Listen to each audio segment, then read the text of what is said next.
방송하는 주식인 대보입니다. 청기가입니다. 오, 반가워요. 선생님과 공부한 이후 놓도록 하겠습니다. 무슨 선생님이에요? 일반지 토요일 업로드로 보세요. 네, 저는 알파경제의 김종효라고 합니다.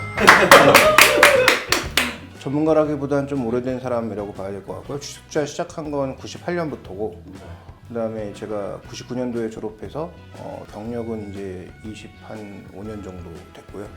네. 근무는 처음에 증권사 한 2년 하다가 영업을 한번 대창에 말아먹고 본사로 다시 갔다가 그 다음에 이제 증권방송에 어떻게 또 연이 닿아서 2002년부터는 증권방송 쪽에서 계속 근무했고요. 뭐 최근에는 언론사에서 근무하면서 증권방송에서 산업분석이라든지 경제분석이라든지 기업분석 이런 일들을 하고 있습니다. 그래서 뭐 증권방송의 고인물이라고 할 수 있고 그래서 제가 이 강의를 한번 쭉 보니까 뭐 기술적인 부분 이런 부분은 저보다 더 훌륭하게 강의해 주시는 분들이 많아서 저는 그러면 약간 펀더멘탈한 부분도 분명히 알아야 되기 때문에 무슨 메타요? 펀더멘탈이라고 하는 게 일종의 이제 기초라고 봐야 되는 거거든요. 그러니까 이제 여기서 얘기하는 기초는 네, 아닙니다. 여기서 얘기하는 기초는 그러니까 회사의 이걸 어떻게 설명해야 될까요? 가장 이제 기본적인 부분이라고 해야 될까요? 실적이라든지 이런 부분들.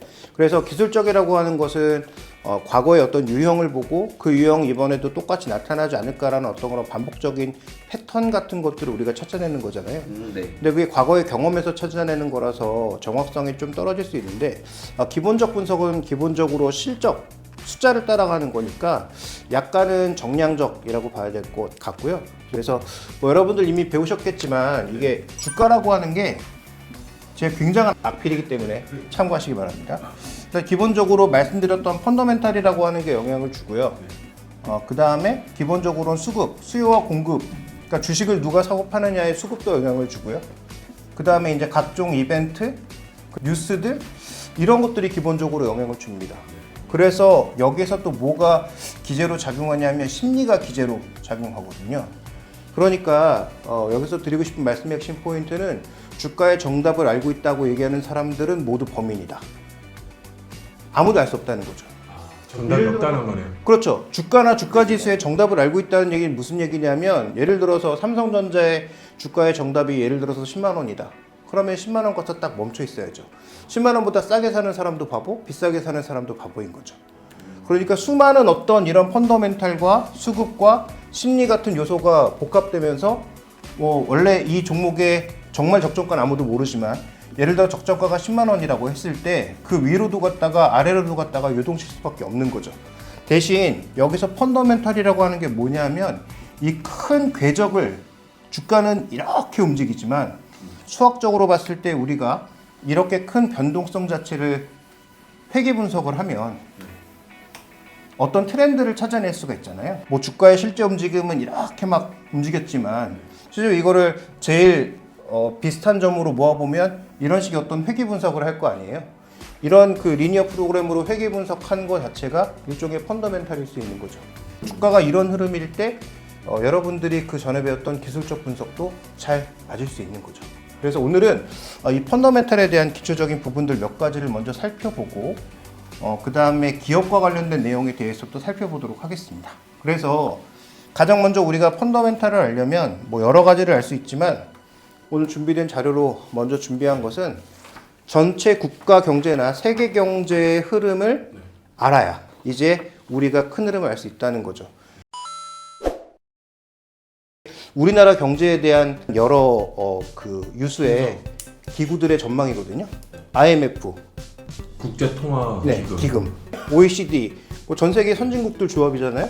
그다음에 저기 BOK는 한국은행이고요. 그래서 이런 우리가 봤을 때 우리보다 훨씬 더 똑똑해 보이는 사람들이 한 해 경제를 예측하는 거죠. 이런 얘기를 딱 하면 가장 먼저 나오는 질문이 있어요. 안 맞지 않느냐. 저도 처음에 주식시장 들어왔을 때 엄청 열심히 보고 막 근데 한 5년차, 6년차부터 제가 때려치면서 얘기한 게 안 맞는 거 뭐하러 봐 하면서 던졌는데 저도 한 15년차부터 다시 생각을 달리하기 시작했는데 어떤 방향성을 가지고 변화하는 것들을 따라가는 것과 방향성도 없이 맨땅에 헤딩하는 거 완전히 다르다는 거죠. 최종 결과가 나왔는데 우리 한국 경제가 1.4%라고 하는 말도 안 되는 성장률을 보였죠. 우리가 말도 안 되는 거예요? 그렇죠. 보통 이제 우리가 중진국이라고 하면 5% 내외 정도의 성장을 하고 선진국이라고 하면 아무리 안 돼도 2에서 3% 정도의 성장을 하는 게 일반적인데 그래도 내년에는 모든 기구들이 다 2% 내외의 성장을 할 거다라고 예측을 하고 있습니다. 자, 그래서 이렇게 보시면 여러분들이 자 보기가 싫다라는 얘기가 나올 수밖에 없지만 2023년부터 2025년까지 4년간 어떤 성장률의 궤적을 보일 거냐를 예상한 겁니다. 어떤 경제 지표를 비교할 때 혹은 실적을 비교할 때 가장 기본이 되는 것은 전년 동기라고 해서 1분기면 같은 해 1분기와 비교했을 때 얼마나 차이 나는지를 봐야 우리 경제가 우리 기업이 좋은지를 알 수 있는 거잖아요. 동일 구간을 비교하는 게 하나가 필요하고요. 그 다음에 전분기에서 과연 어떻게 움직이고 있느냐. 그러니까 우리가 보통 경기 얘기할 때 상고하죠, 상고하고 뭐 여러 가지 얘기하잖아요. 그런 얘기들이 이거 보고 하는 거예요. 그러니까 올해 지금 예상은 어떻습니까? 상고 하저로 떨어지는 듯 했다가 4분기에 살짝 올라가는. 자, 미국은 어떻습니까? 2% 가다가 내년에 훅 꺼졌다가 다시 2%로 올라갈 거라고 대신은 예상하고 있고요. 그런 그림을 뭐 예상하고 있는데 말씀드렸지만 이건 잘 안 맞습니다. 왜냐하면 전쟁이 어디서 뭐 어떻게 터질지, 선거 결과가 어떻게 될지 모르잖아요. 그러니까 그런 거를 기본적으로 그 변동성이 크지 않다고 가정을 하고 환율도 이 정도, 유가도 이 정도, 세계 경제는 큰 변화가 없을 거라는 가정, 미국과 중국은 어느 정도 움직일 거라는 가정을 깔고 수치를 산출하는 거죠. 단순하게 작년과 비교하는 것도 중요하겠지만 한 5개년 정도를 분석하면 우리 경제가 어떻게 흘러가고 있는지 흐름이 나오잖아요. 그래서 경제지표와 관련된 기사를 보실 때 그래프를 보는 게 그래서 중요하다. 그래서 그래프의 어떤 장기적인 흐름 이런 부분들이 굉장히 중요하다는 거죠. 전 CPI 뭔지 모릅니다. CPR만 합니다. CPI는 CPI가 뭐예요? CPI는 소비자 물가지수. 소비자. 네. 그다음에 PPI는 생산자 물가지수.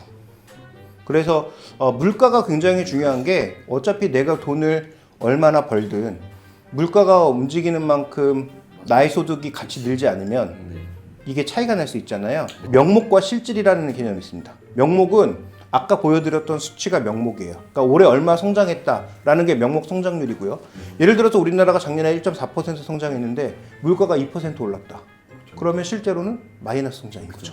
그러니까 우리의 소득이 1.4%밖에 증가하지 않았지만 물가가 2% 올랐기 때문에 실제로 성장은 마이너스 성장과 마찬가지라는 거죠. 그래서 어떤 실질이라는 얘기가 붙으면 보통 경제 개념에서는 거기다 물가를 적용한 거다라고 보시면 될 것 같고요. 보통 우리가 연봉 협상을 할 때 경제 성장률만 따지면 안 되고 올해 물가가 얼마 올랐는데 이거밖에 안 올려주냐? 주식뿐만 아니라 월급 할 때도 이런 거 좀 보고. 아이 그렇죠. 그러면 그 여러분들의 그 C레벨의 그에서 뭐 이사님이실지 뭐 상무님일지 뭐 사장님일지 모르겠지만 달라지겠죠. 아니 올해 물가가 이 정도 올랐는데 이 정도가 말이 됩니까? 이사님도 예전에 이제 회사 다니실 때 네네네. 연봉 협상하면 똑같이 이런 거 보고 그렇게 딱 말씀하셨어요? 그렇게 얘기를 하면 계약이 안 되겠죠. 어쨌든 어쨌든 그렇습니다. 네. 저는 여러분들한테 팁을 드리는 거고 어떻게 활용하실지는 여러분들께 아주 맡기고요. 좋은 꿀팁인 것 같아요, 진짜. 한번 해봐야겠다 이거. 네, 한번 해보시길 2월에 바랍니다. 들어가. 영영 다시 못 보는 거 아니에요, 우리 여기서 이제. 네, 결과도 알려주시길 바랍니다. 자, 그러면 이제 준비된 다음 그림은 우리나라의 경제의 상당 부분을 차지하고 있는 건 우리나라는 수출이 중요하고 우리나라의 주요 수출품은 원자재 아니잖아요. 우리는 제품 만들어서 파는 거니까 제조업이 중요합니다. 그러니까 미국은 경제의 70%가 소비라고 해서 거기 내수가 중요해요. 그러니까 우리나라의 전체적인 경제 성장률이 떨어진 원인을 어디에서 찾아야 되느냐? 제조업에서 찾아야 되는 거예요. 그런데 우리는 우리 제조업만 잘 되면 되는 게 아니니까 우리는 원재료도 수입해 와야죠, 부품도 수입해 와야죠, 부품을 수출하기도 하죠, 완제품을 수출하기도 하죠, 완제품을 수입하기도 하죠.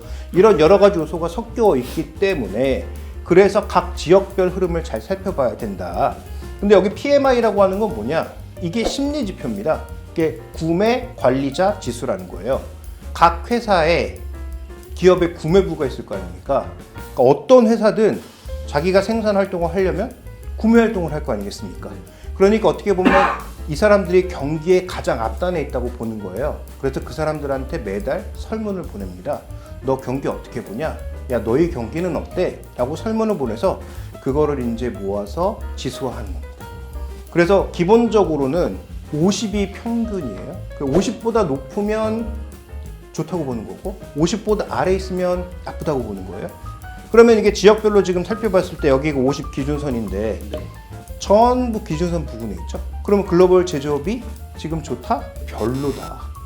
별로다. 특히 어디가 제일 안 좋습니까? 뭐 유로존은 거의 뭐 꼬라박고 있는 상황이고 아시아도 떨어지고 있고 글로벌 전체가 떨어지고 있고 그나마 올라가고 있는 게 미국이 올라가고 있는데 이건 뭐 아시다시피 미국이 자기들 거기다 공장 때려박고 있으니까. BRIC는 뭐예요? 네? BRIC. 브라질, 러시아, 인도, 차이나, 사우스 아프리카까지, 남아프리카 공화국까지 넣어서 원래 브릭스 국가라고 골드만삭스가 이름 붙인 건데, 자, 이런 국가들도 최근의 흐름이 별로 좋지가 않죠. 그나마 중국과 인도가 그래도 지금 제조업의 상당 부분을 담당하고 있기 때문에 이들이 떨어지고 있는 게 가장 큰 문제라고도 볼 수 있는 거죠.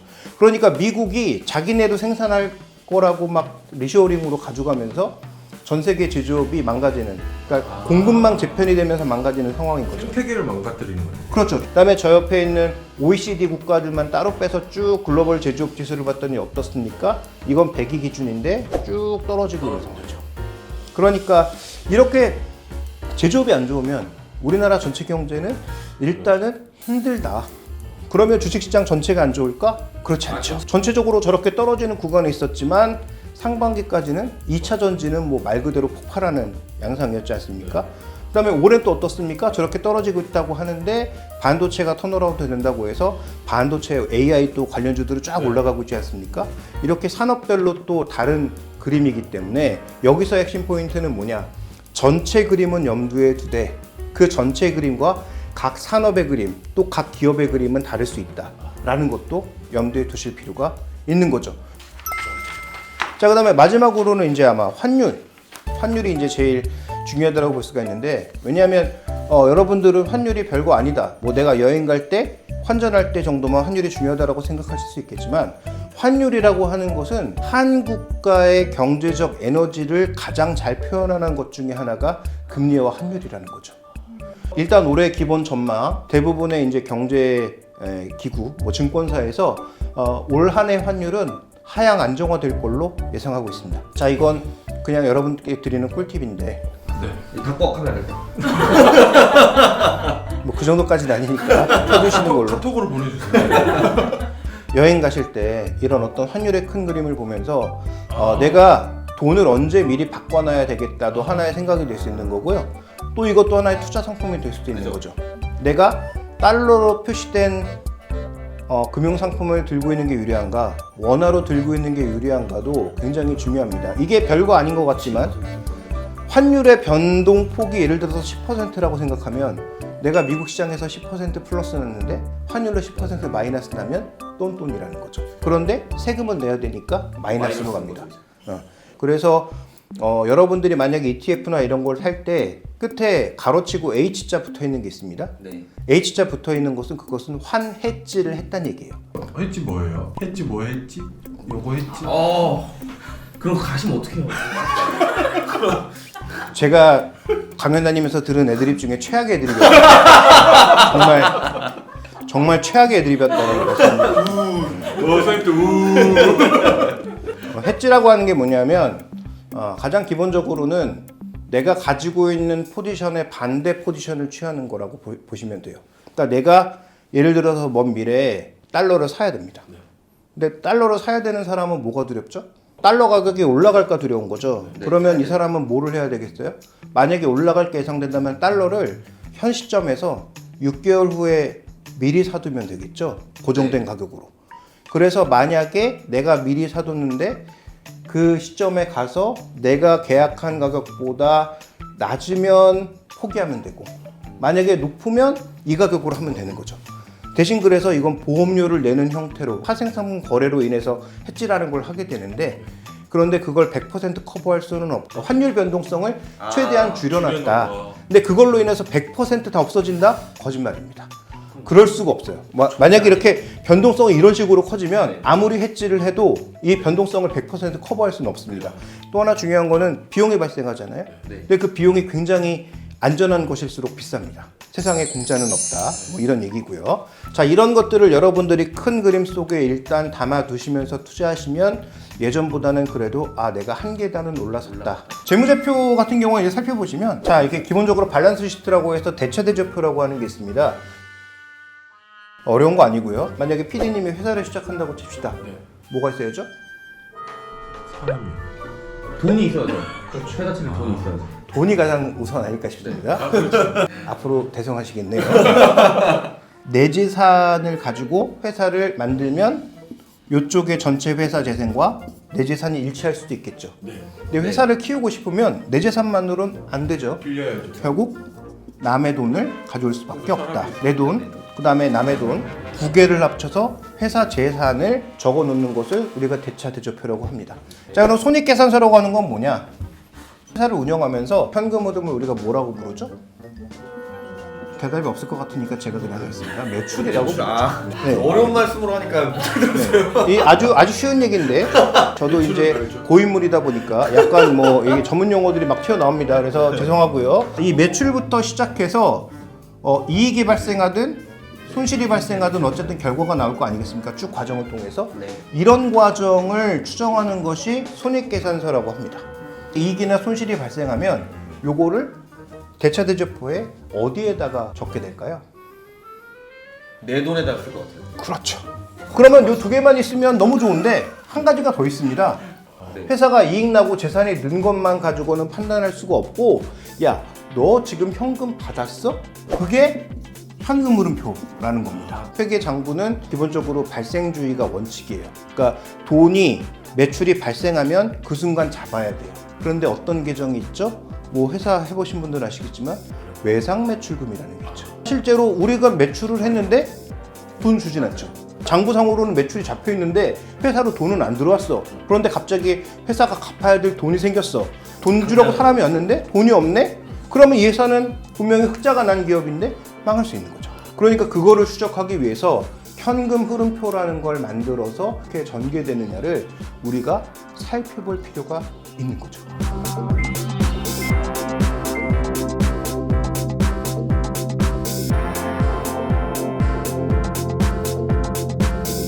전자공시 그 사이트에 들어가시면 회사에 분기마다 보고서가 나옵니다.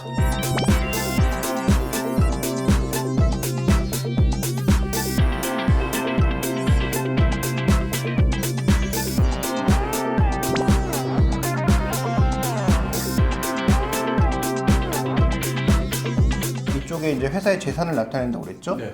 그 다음에 이쪽은 남의 돈, 이쪽은 내 돈. 이렇게 한다고 했습니다. 내 돈부터 한번 시작을 해보죠. 이 자본은 크게 또 두 가지로 나눕니다. 순수한 내 자본금. 주주들이 만들어서 가장 처음에 출자했던 돈을 순수하게 자본금이라고 하고요.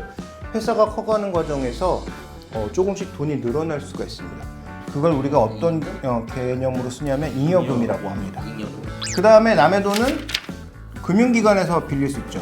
이걸 주로 어떻게 나누냐면 장기, 단기 이렇게 나눕니다. 유형자산은 현금, 유가증권, 건물, 기계, 부동산, 무형자산도 있다. 대표적으로 특허권. 좀 특허권도 금액으로도 나타낼 수 있다는 거네요. 그렇죠. 이런 자산들이 한 분기 혹은 1년이라고 하는 총 한 기 동안 어떻게 움직였느냐를 살펴보는 게 대차대조표의 핵심이라는 거죠. 그러니까 한번 우리가 예를 한번 보도록 하죠. 우리나라 대표적인 삼성전자인데 여기 이제 종목 분석이라고 있습니다. 쭉 내려보시면 이 회사의 자본금은 생각보다 얼마 안 돼요. 9천억도 안 되는 상황입니다. 그런데 지금 자산 총계가 얼마입니까? 370조 정도의 자산을. 그러니까 이 회사가 처음 시작했을 때 자본금은 1조도 안 되는 상황이었는데 회사를 지금 300배 넘게 키운 거죠. 부채는 지금 100조 정도를 갖고 있고요. 자본 총계가 270조. 그러면 잉여금이, 그러니까 요걸 빼면, 요 자본금을 빼면 나머지가 다 잉여인 거죠. 연도별로 봤을 때 20년, 21년, 22년 쭉 가잖아요. 요때 폭발적으로 늘고 조금 늘고 조금 늘죠. 요때부터 요때는 실적이 대거 늘었다고 볼 수가 있고 실적 별로 안 늘었고 올해 어떻게 됐습니까? 삼성전자 적자 났죠. 그래서 그런 흐름이 되면 재산도 별로 안 늘더라라는 거죠. 자, 여기에 재무 분석이라고 있죠. 이런 게 있는지도 모르는 사람 많아요. 근데 이게 옛날에는 제가 뭐 증권사에 있던 시절 이걸 만들어주는 회사에서 책으로 분기 단위로 냈어요. 그래서 증권업을 하시는 분들의 자리에 가면 이 상장기업 분석이라는 책이 거의 필수적으로 있었죠. 어느 사이트에서는 다 찾아볼 수 있으니까 그 책의 의미가 좀 없어졌는데 회사의 자산이 어떻게 늘어나고 있는지, 부채가 어떻게 증가하고 있는지, 전체 부채 비율은 얼마인지 또 나오죠. 그 다음에 이쪽에 이제 이런 것들이 소위 이제 자산 성장성이라고 해서 유동자산이라고 하는 건 뭘까요? 현금화할 수 있는 것들, 뭐 현금, 채권, 주식, 뭐 이런 것들이 얼마나 늘었는지를 나타낸 것이고, 유형자산은 아까 얘기했던 뭐 부동산. 그런데 이 삼성전자 같은 회사는 유형자산이 계속 증가할 수밖에 없는 게 그렇죠. 나이스.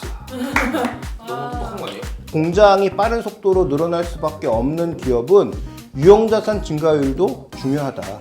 이게 안 늘어난다라는 건 뭐예요? 시설 투자가 없다는 얘기잖아요. 그러면 성장도 없다는 얘기가 되겠죠? 그러면 반대로 금융사는 뭐가 잘 봐야 되겠어요?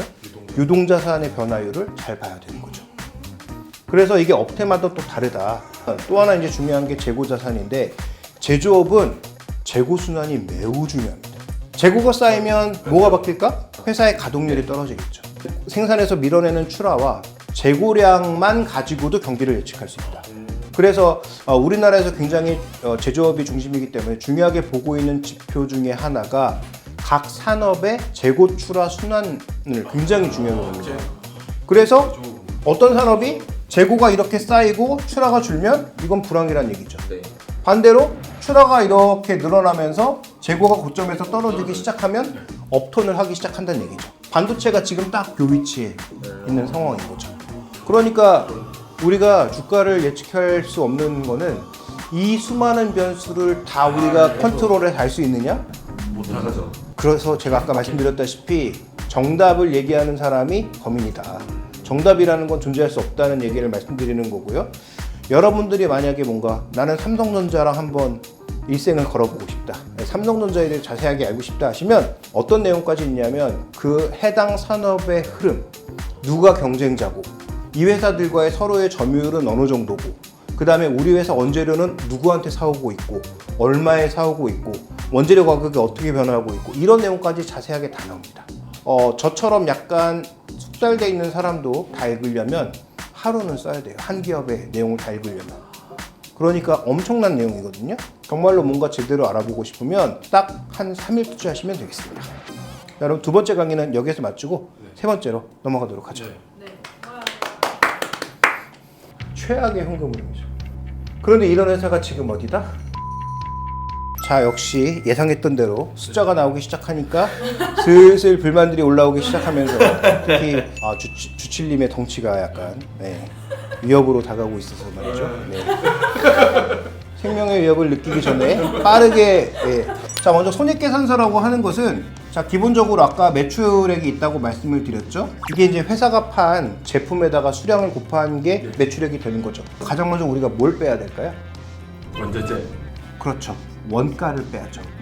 여기서부터는 계속 단계별로 가는 겁니다. 매출 총 이익이라고 부르고, GP, 그로스 뭐 프로핏이라고 해서 뭐 GP라고도 많이 부르는데, 요런 거 뺍시다. 어차피 한글로도 헷갈리는 걸. 와, 숫자에 약해.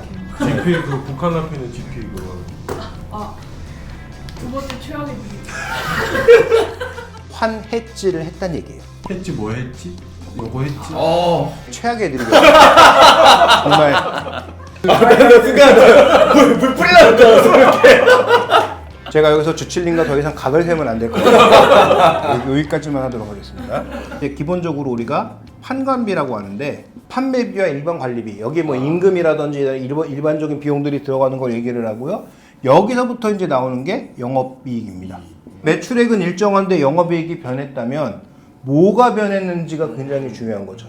원가 때문에 나타난 현상이라면 원가가 더 악화될 것인지 좋아질 것인지가 중요한 거겠죠. 만약에 판관비가 증가한 거라면, 예를 들어서 인건비가 늘었다, 이 회사가 뭔가 R&D 인력을 많이 뽑았다, 그런데 이 R&D 인력이 성과는 안 나오는데 돈만 잡아먹고 앉았네? 대표적으로 이런 회사 어딥니까? 최근에? 게임 회사죠.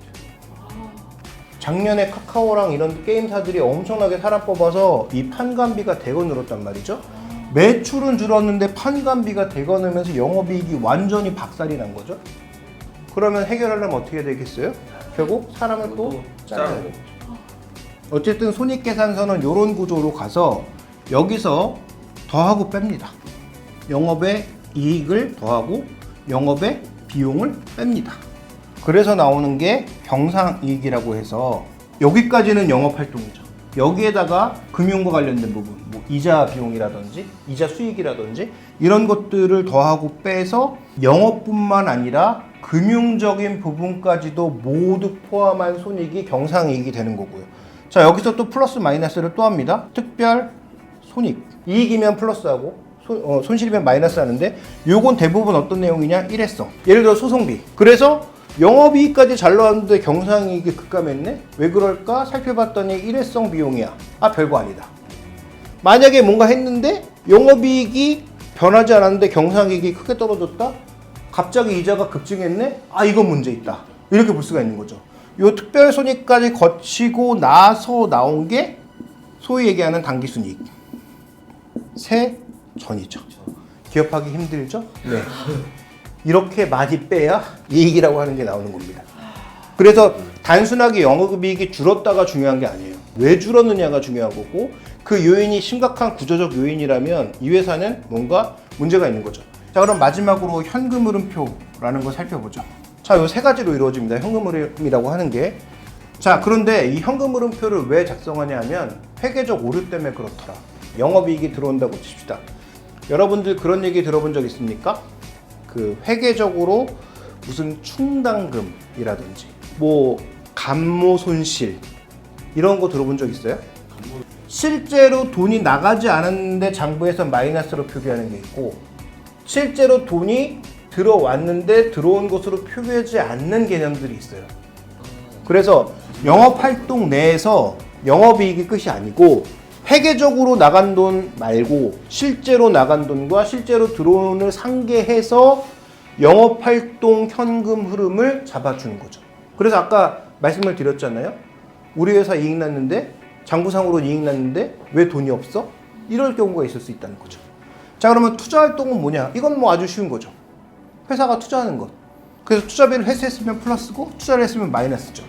재무활동이라는 건 뭡니까? 이건 플러스가 안 좋은 거예요. 돈 빌려왔다는 얘기니까. 재무활동이 플러스라는 얘기는 뭔가 회사가 돈을 빌려왔다는 얘기예요. 그러면 최악은 뭡니까? 영업에서 마이너스거나 플러스가 너무 작아. 그런데 투자는 계속 들어가. 재무는 계속 늘어나. 최악의 현금 흐름이죠. 그런데 이런 회사가 지금 어디다? 2차전지다. 2차전지는 아직까지 돈을 그렇게 많이 못 벌고 전기차가 줄어들면서 여기 줄어들어요. 그런데 투자는 멈출 수가 없어요. 버는 돈이 없으니까 돈이 없잖아요. 재무는 어떻게 되겠어요? 계속 마이너스 거죠. 그래서 이 현금 흐름표는 실제로 이 현금 흐름을 반영해서 이 회사가 기초부터 기말까지 현금을 얼마나 들고 있느냐가 굉장히 중요하다. 자, 삼성전자처럼 좋은 회사는 어떻게 되어 있는가? 자, 영업활동 당연히 플러스 엄청나죠? 네. 투자활동 마이너스 엄청나죠? 재무가 마이너스입니다, 여기는. 그러니까 아까 부채 비율 줄었잖아요? 남아도는 돈으로 부채를 갚고 있는 거예요. 그러니까 이게 줄어드는 거죠. 자, LG에너지솔루션의 한번 흐름을 보겠습니다. 이 회사가 뭐 더 빠진다, 뭐 더 오른다를 얘기하고자 하는 게 아니에요. 영업활동에서 버는 돈 대거 늘었습니다. 2023년도 지금 예상이죠? 왜 대거 늘었을까? 아시는 것처럼 보조금 때문이에요. 그런데 여기 투자활동 엄청나게 지금 늘고 있죠? 재무활동 어떻게 됩니까? 폭발적으로 늘고 있죠? 물론 이거 대기업이고 LG그룹이니까 누군가 돈을 줘서 해결할 수도 있죠. 이게 계속 매년 쌓이면 과연 이걸 감당할 수 있는가? 라는 부분이 앞으로 2차전지의 핵심입니다. 그러니까 앞에를 영업활동 현금 흐름을 무조건 늘려야 되는 거죠. 그러면 한 기업만 더 살펴보도록 합시다. 레고캠바이오 같은 회사도 한번 살펴볼까요? 얼마 전에 오리온이 인수해서 오리온 주가가 박살이 났잖아요. 근데 레고캠바이오 좋은 회사예요. 기술력도 있고. 그런데 여기도 지금 굉장히 눈에 띄는 흐름은 뭐냐면, 자, 이익을 낸 적이 없습니다. 매출액과 상관없이 계속 적자가 나요. 그러니까 이 회사는 계속 R&D에 돈을 투여하는 회사이기 때문에 이렇게 나락으로 갈 수 있으니까 오리온에다 회사를 팔아버린 거죠. 그래서 오리온에게 얼마를 받았습니까? 5,500억 받았죠. 그 다음에 얀센에서 1,000억을 받았죠. 6,000억으로 얼마나 버틸 수 있을지 한번 봅시다. 이 회사의 지금 캐시플로우를 전체적으로 살펴보게 되면 많이 쓸 때는 한 600억, 적게 쓸 때는 한 400억 정도 쓴단 말이에요. 그런데 돈이 지금 자기한테 6,000억이 생겼어. 막 풀 가동해서 막 600억, 1,000억씩 쓸 수도 있잖아요. 그러면 이 회사가 이익이 나지 않는 이상 버틸 수 있는 현금은 뭐 길게 보면 한 뭐 7, 8개 분기? 그 정도 버틸 수 있는 돈이 마련된 거예요. 그럼 그 7, 8개 분기 안에 의미 있는 성과가 나와서 이 회사가 스스로 돈을 벌면 그러면 이제 뭐 그 돈을 시드머니로 해서 대박 날 수 있는 거죠. 그러니까 이게 주가라고 하는 게 단순하게 뭐 시가총액과 주가의 등락만 볼 게 아니고 요런 그림까지 같이 보면 아, 요 회사가 최소한 몇 개 분기 정도 버티고 어느 정도의 시간 여유가 남아 있구나까지가 우리가 볼 수 있는 거죠. 오늘 여러분들에게 절명만 알려드린 것 같은데 이런 것들도 모르면서 지금까지 투자했니라는 절명만 알려드린 것 같은데 그렇지는 않고 이런 것들까지 여러분들이 볼 수 있어야 최소한의 어떤 합리적 투자를 할 수 있지 않겠는가. 트레이딩과 투자는 달라요. 트레이딩은 말 그대로 시세만 쫓아가는 거예요. 펀더멘탈이 필요가 없죠. 그 단기 투자로 여러분들이 돈을 벌려면 승률이 8, 90이 나와야 돼요. 여러분들이 투자의 관점에서 본다면 이런 재무의 흐름도 봐야 회사를 정확하게 판단할 수 있고 경제의 큰 흐름도 같이 봐야 내가 지금 살려고 하는 회사의 재무 상태와 전체적인 흐름을 판단해 보면 좀 더 확률을 높일 수 있는 방법이라는 거죠. 이것도 정답은 아니기 때문에 뭐 저도 더 연구하고 있는 중이고요. 펀더멘탈에 대한 기초적인 강의가 더 필요하시다면 다음에 또 한번 기회를 가지면 좋을 것 같습니다. 오늘 강의는 여기서 마무리하도록 하겠습니다. 감사합니다. 네, 알겠습니다.